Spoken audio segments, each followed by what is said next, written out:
Chers catéchumènes, vous voici donc au seuil d'une nouvelle année de découverte de la foi chrétienne, de ce que contient la Bible, et peut-être ne savez-vous pas encore exactement vers quoi tout cela doit vous mener.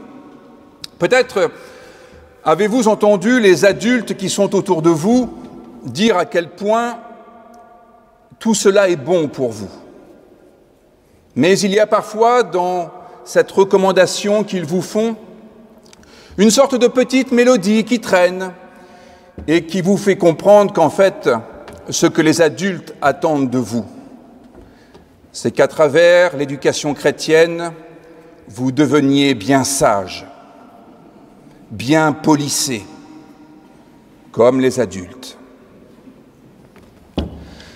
La sagesse est bien souvent comprise comme le juste milieu. La sagesse peut être envisagée comme l'art de la modération. Pas un mot plus haut que l'autre. Pas un geste qui pourrait heurter. Faites bien attention à votre petit frère et à votre petite sœur. Pas une réaction qui trancherait avec l'habitude, parce que chez nous, ça ne se fait pas. D'ailleurs, quand on y songe, lorsqu'on parle d'un enfant sage, ne parlons-nous pas d'un enfant qui ne parle pas et qui ne bouge pas? Regardez comme il est bien sage.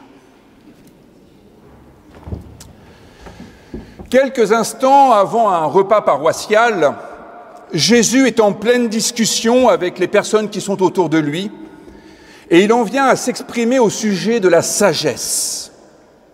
Et il commence par faire un constat sur les gens qu'il voit autour de lui et qu'il a eu l'occasion d'observer depuis quelque temps déjà. Nous en avons le récit dans le livre intitulé « Évangile de Luc ». C'est au chapitre 7 et je vous lis les versets 31 à 35. Évangile selon Luc, chapitre 7, versets 31 à 35. Jésus s'exprime ainsi. « À quoi donc comparerai-je les hommes de cette génération? Ils ressemblent aux enfants assis sur la place publique qui s'appellent les uns les autres en disant « Nous avons joué de la flûte et vous n'avez pas dansé. Nous avons chanté des complaintes et vous n'avez pas pleuré. Car Jean-Baptiste est venu, il ne mangeait pas de pain et ne buvait pas de vin, et vous dites, il a un démon. Le Fils de l'homme, Jésus, est venu, mangeant et buvant, et vous dites, c'est un homme qui fait bonne chère, c'est un buveur de vin, un ami des péagers et des pécheurs. Mais, ajoute Jésus, la sagesse a été justifiée par tous ses enfants. Vous voyez, quand je m'intéresse à la question de la sagesse et que je lis dans cet évangile ce que Jésus nous dit de la sagesse, je constate que la sagesse n'est pas une modération, c'est plutôt un excès. Une tension entre deux excès. C'est la tension entre des extrêmes, la joie et la tristesse, entre l'abstinence et la surabondance, entre pas de téléphone mobile et tout le temps le téléphone mobile. On dit parfois que la sagesse est la voie du juste milieu, le chemin de crête sur lequel il ne faut dévier ni à droite ni à gauche pour rester dans le droit fil de ce que doit être un bon chrétien. Alors, si en christianisme la sagesse est l'histoire d'une voie du juste milieu, je dirais que c'est la voie du juste milieu dans l'égale possibilité entre tous les extrêmes. La voie qui englobe les extrêmes et non la voie qui les exclut. Dans notre imaginaire, la voie du juste milieu, c'est la médiane. Vous savez, cette droite qui est au centre des angles dans les triangles. Et c'est une droite. Ce n'est pas un segment ou un secteur, une droite. En christianisme, ce serait plutôt l'exact contraire. Peut-être tout sauf la droite. Peut-être. La voie du juste milieu, la voie moyenne en quelque sorte, en latin, ça se dit mediocritas. C'est la médiocrité. Le juste milieu, c'est la médiocrité. C'est l'insignifiance. Eh bien, je crois que c'est l'exact opposé de ce que Jésus nous invite à vivre. Alors, j'aimerais reprendre ces deux tensions dont je vous ai parlé. Tout d'abord, entre la joie et la tristesse. La génération à laquelle Jésus doit faire face, c'est une génération médiocre, parce qu'au fond, elle ne s'intéresse ni à la joie, ni à la tristesse. Elle est en quelque sorte en phase neutre. Cette génération, c'est un peu à l'image de Louis XVI, qui, un certain 14 juillet 1789, sur son carnet intime, inscrit un mot, un unique mot, rien. Rien à déclarer. Ouf, rien à signaler, on peut rester couché. La spiritualité chrétienne, c'est tout sauf cela. C'est l'affaire d'une vie qui n'a rien de tiède. D'ailleurs, lorsque vous lirez votre Bible jusqu'au livre de l'Apocalypse, vous verrez que Dieu vomit les tièdes. La spiritualité chrétienne n'est pas l'affaire d'une vie qui serait tiédasse, qui esquiverait les grands sentiments lorsqu'ils traduisent les grandeurs et les vicissitudes d'une existence véritablement humaine. Si nous pensons à ce lieu et à tous les autres lieux de culte de notre Église, pensons à ce qui s'y vit, pas simplement le dimanche matin, mais les autres jours de la semaine. Il y a certes les rentrées paroissiales, plutôt joyeuses, un peu exubérantes parfois, même lorsqu'on nous invite à la tranquillité dès le début. Mais pensons aussi aux autres événements de la vie. Les baptêmes, bien sûr, qui célèbrent la venue au monde et qui nous réjouissent grandement. Venez les jours de baptême et vous verrez les paroissiens avec des yeux brillants. Ils ont tendance à applaudir comme ils l'ont fait tout à l'heure. Et puis, il y a les mariages qui célèbrent la possibilité de faire alliance. Là aussi, il y a encore de la joie. Et les gens ont même tendance à danser ensuite. Mais nos lieux de culte sont aussi des lieux pour les obsèques. Et il n'est pas rare que pendant les obsèques, les gens pleurent ici. Et au fond, un lieu comme celui-ci est un lieu où il est possible de vivre pleinement toutes ces émotions qui traduisent bien toutes les facettes de la vie. Il n'est pas question de vivre sur un mode neutre, sans émotion. Il s'agit au contraire de faire droit à ce que nous sommes en train d'éprouver et de le porter à son plein accomplissement. Nos lieux de culte ne sont pas pour la médiocrité. Ils ne sont pas pour la voie moyenne. Ce sont des lieux pour faire droit à ce qui fait vraiment notre vie. Le fait que nous sommes des êtres sensibles, que des fois ça fait mal la vie, et puis que des fois c'est vraiment génial. Autrement dit, nous sommes des êtres sensibles, c'est-à-dire pour lesquels le sens de la vie a vraiment de l'importance. Au fond, si des fois nous sommes extrêmement heureux, c'est parce que notre histoire va dans le sens de ce que nous estimons juste et bon. Et quand ça fait mal, vraiment mal, c'est parce que la vie ne va vraiment pas dans le bon sens. Et donc ça signifie bien que la question du sens est décisive pour nous. Et la question du sens, c'est ce que la Bible nous permet de découvrir. C'est ce que le christianisme nous permet de découvrir. Et c'est un peu le sens de votre éducation chrétienne. C'est la rentrée des classes qui s'est faite il y a peu de temps. Une mère a interrogé son enfant sur sa journée à l'école, sur ce qu'il avait fait, vérifier qu'il avait été bien sage, qu'il n'avait pas trop parlé en classe, qu'il avait bien écouté sa maîtresse. Et sa mère demande donc à Mathéo ce qu'il a fait dans cette journée. Et vous savez ce qu'il a répondu?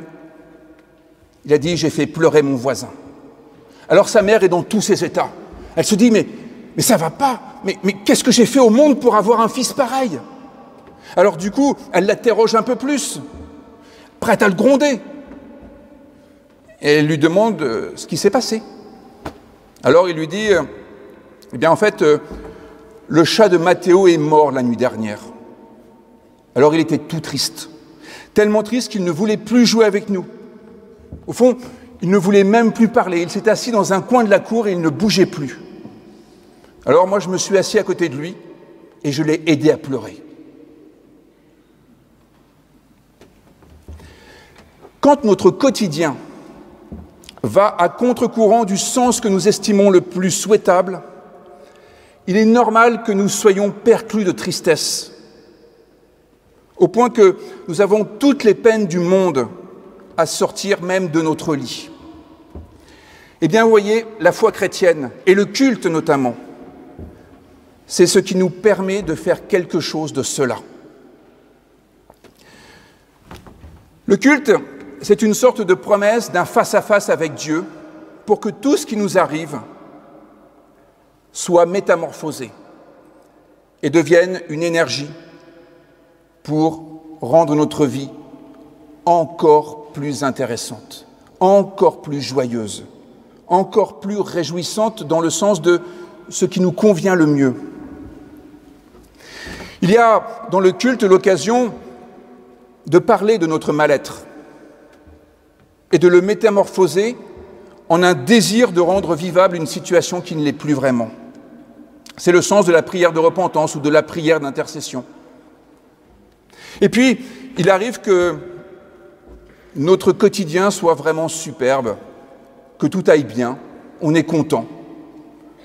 Eh bien, pour éviter que ça disparaisse trop vite, il y a aussi dans le temps du culte le temps de la louange, pour entretenir ce sentiment de plénitude, ne pas se laisser aller à la paresse, à la médiocrité, à une vie un peu moyenne. C'est le moment de lui donner un peu plus d'ampleur encore. Et puis il y a l'annonce de la volonté de Dieu qui porte notre espérance un peu plus loin que ce que nous sommes capables, seuls. Dans un mois, à peu près jour pour jour, nous aurons l'occasion de célébrer l'ordination pastorale d'Emeline Daudet. Eh bien, ce sera l'occasion de danser ou de pleurer. Mais en tous les cas, on n'essaiera pas de choisir une voie médiocre, une voie moyenne. Il y a des événements qui font sens dans l'histoire de notre Église et il s'agit de les vivre à la hauteur de l'espérance de Dieu. Se contenter de ce qui est là, ce n'est pas l'affaire des chrétiens, c'est l'affaire des médiocres. Laisser les choses en l'état, c'est l'affaire des médiocres. Accepter ce qui est injuste, accepter ce qui est liberticide, accepter ce qui n'est pas équitable, c'est l'affaire des médiocres qui privilégient le pas de vague. Pas de vague, tranquille. Les chrétiens ont dans leur tripes le pas sans grâce. Le pas sans grâce est facile pour s'en souvenir. 3 lettres, PSG. qui suscite un engagement personnel pour encourager la vie et pour améliorer ce qui doit l'être. La grâce ne peut pas nous laisser insensibles. Vous savez, c'est comme les baptêmes. Parfois, on a l'impression que ce sont des baptêmes pampers. Même mouillés, ils sont secs. Eh bien non. La grâce, c'est ce qui nous engage à répondre à l'espérance de Dieu. Alors ça, c'était le premier point, la tension entre des sentiments qui disent qu'au fond, notre vie a du sens et qu'il faut faire en sorte que notre vie aille dans ce sens que nous fait découvrir l'Évangile. Si nous ne donnons pas des impulsions à notre vie pour qu'elle aille dans le sens de ce que l'Évangile nous découvre être ce qu'il y a de meilleur pour nous, alors notre vie sera, si ce n'est épouvantable, du moins médiocre. Et franchement, on a plus d'ambition que ça pour vous. La deuxième tension, elle est donc entre l'abstinence de Jean, qui ne mangeait ni pain ni vin, et puis la surabondance, la bonne chair de Jésus qui mangeait de tout avec tout le monde. Ça signifie que les chrétiens n'ont pas simplement une extrême sensibilité, ils ont aussi une attitude qui n'a rien de médiocre. L'époque actuelle est plutôt au régime, paraît-il, et la mode est à la modération. Ce qui, vous l'aurez compris, n'est pas autre chose que la médiocrité. Et parfois, cette médiocrité conduit à refuser tout ce qui se fait. On jeûne, ça ne va pas. On ne jeûne pas, ça ne va pas non plus. On s'isole comme Jean, ça ne va pas. On vit avec le tout venant, ça ne va pas. Il y a une sorte de prime à l'insignifiance parfois. Cette voie moyenne qui consiste à mettre des principes de précaution partout, jusque dans la Constitution française. Principe de Constitution qui d'ailleurs est probablement la raison pour laquelle la France n'a pas développé de vaccin contre le coronavirus. Eh oui, à cause d'un précédent de l'Institut Pasteur qui a eu quelques déboires et qui s'est dit on ne va pas recommencer et s'est un peu empêché de développer correctement son vaccin. Je referme la parenthèse. Les pharisiens, les docteurs de la loi auxquels Jésus s'adresse, ont comme obsession dans la vie de ne jamais être pris en défaut vis-à-vis de la loi. Leur obsession, c'est de vérifier qu'ils sont bien dans les clous de la loi ou de l'opinion publique, qui est parfois plus forte que la loi. Eh bien, la sagesse de Jésus n'est pas de la même nature que celle des pharisiens et des docteurs de la loi. Jésus ne s'est pas vraiment inquiété du quand dira-t-on qu'il aurait éloigné des pécheurs, c'est-à-dire de nous tous. Il n'a pas craint d'être désapprouvé parce qu'il prenait soin des personnes en violation de la loi du Shabbat, qui était une des lois les plus importantes de l'époque dans le judaïsme. La sagesse de Jésus a été de se fier à l'Évangile. L'Évangile qui est parfois une folie pour les Grecs, un scandale pour les Juifs. Et peu importe, pourvu que cette sagesse que l'Évangile nous fait découvrir nous permette de prendre soin de l'humanité, cette humanité dont la Bible ne cesse de nous parler. Au fond, la sagesse de Jésus a été de tout faire pour réparer ce qui était défectueux dans l'humanité, que la loi l'y encourage ou que la loi lui interdise. Quant à Jean, celui qui va baptiser Jésus, s'il estimait qu'il fallait jeûner pour faire bon accueil à la vie, pour se vider de son trop-plein de lui-même, eh bien pourquoi aurait-il dû le faire à moitié ? Si Jésus, lui, estimait qu'il fallait faire bonne chère et le faire avec tout un chacun pour intégrer tout le monde dans le royaume de Dieu, pourquoi aurait-il dû le faire à moitié ? Pourquoi faudrait-il faire les choses à moitié ? Pourquoi faudrait-il être médiocre ? Il résulte de tout cela que la sagesse chrétienne, c'est une sensibilité exacerbée à l'égard de la vie. Et c'est cela, en fait, que nous avons envie de vous faire découvrir pendant votre éducation religieuse. Bien sûr que ça nous fera plaisir que vous connaissiez les noms des 12 enfants de Jacob, qu'on appelle aussi Israël. Peut-être même des 12 disciples de Jésus, quoiqu'on ait des versions un peu différentes selon les évangiles. Et bien sûr qu'il vaut mieux connaître le nom des livres bibliques et l'ordre dans lequel on peut les trouver pour se repérer facilement dans la Bible. Mais ce n'est pas cela, la fin des fins de l'éducation religieuse à laquelle nous vous conduisons. Nous voulons vous rendre sensibles à la vie comme Jésus était sensible à la vie. Cette vie est ce qui porte vers la vie. Cette sensibilité à la vie qui permet de faire bon accueil à ceux que Dieu place sur votre route. Et pas simplement ceux que nous reconnaissons comme dignes de notre intérêt. Vous voyez, il y a parfois, dans la sagesse de Dieu, des choses qui sont contre nature. Aimer les ennemis, c'est contre nature, c'est contre-intuitif.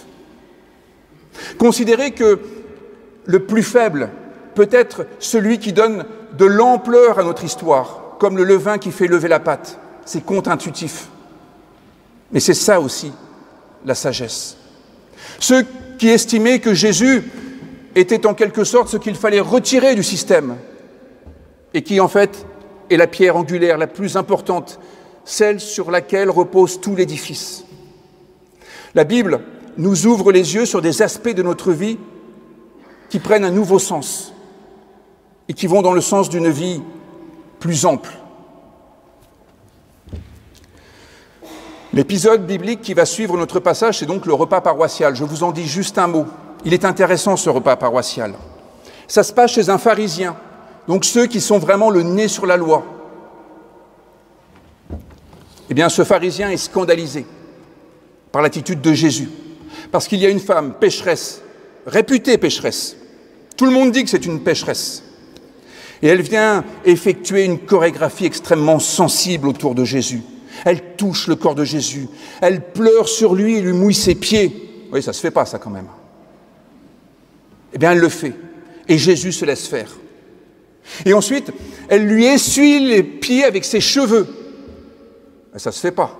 Surtout que ses cheveux ont été parfumés. Du coup, Jésus sent le parfum de la femme. Vous imaginez un peu l'histoire. Eh bien, dans la querelle qui va opposer le pharisien à Jésus sur l'attitude de cette femme, Jésus s'avère extrêmement sensible à tout ce que ces gestes de la femme traduisent de sa vie intérieure, de la joie intérieure, du fait qu'elle se sente aimée par Dieu et que sa vie a enfin du sens. Alors, elle l'exprime comme elle peut et Jésus accueille cela parce qu'elle sait qu'elle ne le fait pas à moitié. Elle le fait avec toute sa manière d'être. Eh bien, c'est cette sensibilité à la vie renouvelée par Dieu qui conduit Jésus à faire bon accueil à la femme. Le pharisien, lui, qui n'est pas sensible à cette vie voulue par Dieu, aurait bien refoulé cette femme qui ne correspondait pas à ses critères. « Oh non, vous n'êtes pas de chez nous, vous !» Médiocre, le pharisien. Aujourd'hui, on peut aussi reconnaître que la vie n'est pas toujours facile et que peut-être, en tant qu'adolescent, vous n'avez pas trop envie de la vie d'adulte parce que vous pressentez bien que c'est quand même pas tous les jours la fête et qu'on n'a pas tous les jours l'occasion de danser et que les parents à la maison, c'est pas toujours l'ambiance évangile. Mais soyez bien conscients que la vie n'est pas tout à fait simple de nos jours. On peut penser par exemple aux grandes actualités, les difficultés diplomatiques que vous ne pouvez pas ignorer dans les relations entre les pays actuellement, les risques de guerre, les problèmes économiques, vous entendez parler de l'inflation. Ce n'est pas simplement un mot théorique, c'est que les prix augmentent, c'est plus compliqué de gérer l'argent qu'on a à la maison. Ça pose des soucis. Puis il y a des questions sociales, vous entendez souvent parler de la violence dans les cours du collège, dans les rues.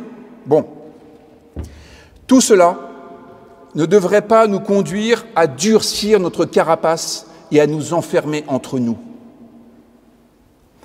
L'ambiance actuelle pourrait nous mener sur une sorte de voie moyenne, qui serait une sorte d'indifférence à tout ce qui arrive autour de nous pour être épargné de cela, s'enfermer dans une sorte de bulle protectrice. Et on pourrait se dire, la foi chrétienne, la prière, c'est ce qui nous permet d'être tranquillement, en sécurité, au chaud, sans avoir besoin de se mêler de ce qui se passe autour. Bien ça serait une voie assez médiocre. Jésus, lui, ne s'est jamais réfugié plus de 24 heures pour retrouver un petit peu son souffle. Ah si, un jour, il y a 40 jours dans le désert. Mais je peux vous dire que ça n'a pas été de tout repos avec la fin de l'histoire. Se replier sur soi, ce serait aller dans le sens contraire du mouvement de Dieu, qui est un mouvement vers les autres, un mouvement d'incarnation. Pas simplement les belles idées, mais les actes concrets. Dieu, c'est ce qui donne de la valeur à chaque être humain. Ce qui nous rend capables d'être propulsés dans l'histoire pour y apporter notre propre contribution. Hier, pendant les discussions que nous avons eues sur les textes de l'Évangile, chacun a apporté son commentaire. Et il n'y avait pas de mauvais commentaires. Ce que nous avons entendu, c'était de l'intelligence du cœur, l'intelligence du savoir. C'est cela que vous devez continuer à offrir au monde. Dans les situations où vous voyez que votre présence sera non seulement nécessaire, mais indispensable. On ne peut pas se priver de ce que vous êtes. Vous n'êtes pas l'avenir de l'Église. Vous en êtes le présent, d'ores et déjà. À vous de jouer de la flûte et de faire danser l'Assemblée. Et si vous racontez des complaintes parce que la vie est dure, eh bien nous pleurerons avec vous. Mais de grâce, tout adolescent que vous êtes, pas de mutisme, pas de pas de je sais pas, pitié. Arrêtez avec le je sais pas. On n'en peut plus des je sais pas.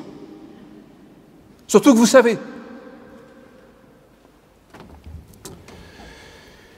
Il n'est donc pas question que la sagesse chrétienne devienne une sagesse justifiée par le maintien du monde dans l'état actuel.